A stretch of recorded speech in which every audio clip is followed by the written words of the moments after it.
Joining us now, family physician and board-certified obesity specialist, Dr. Timothy Quinn. Thank you so much for being here. I don't think it's news that our health has gotten sort of out of touch.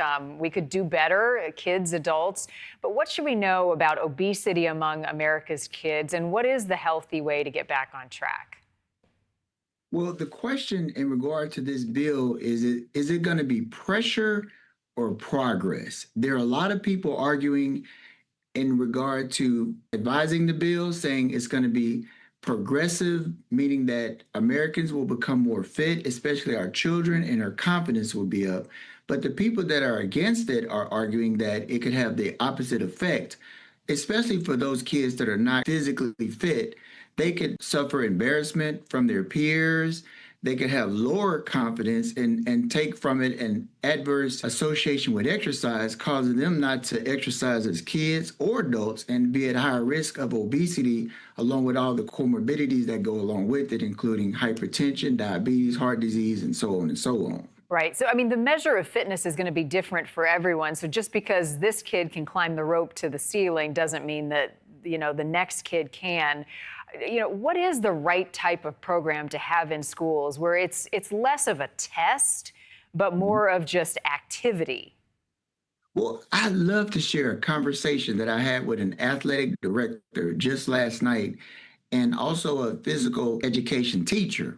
What they were saying was they were aware of this and trying to come up with a plan on how to implement it if it is enforced. So what they're saying they're going to do is they're going to make it fun. Like, the research has overwhelmingly demonstrated that children associate fun activities with more compliance. So they're going to go after that route. And they're asking me if I can continue to advise them if it's implemented. And I told them I'm available as always. So the scenario would be they would implement the program, but they would do it in privacy. So they tell these kids, hey, we're going to go run over here. And the kids that run the fastest, they will record it. And the kids that didn't run as fast, they'd still record it, but they report it to whoever they're supposed to be reporting to. And they would also have private sessions with the children and their parents. So hypothetically, they have to run 1 mile in 6 minutes. If you have a child that runs 1 mile in 20 minutes, they test it over time, and then they meet with the child and parent privately and let them know, about the progress to build up the confidence and the self-esteem.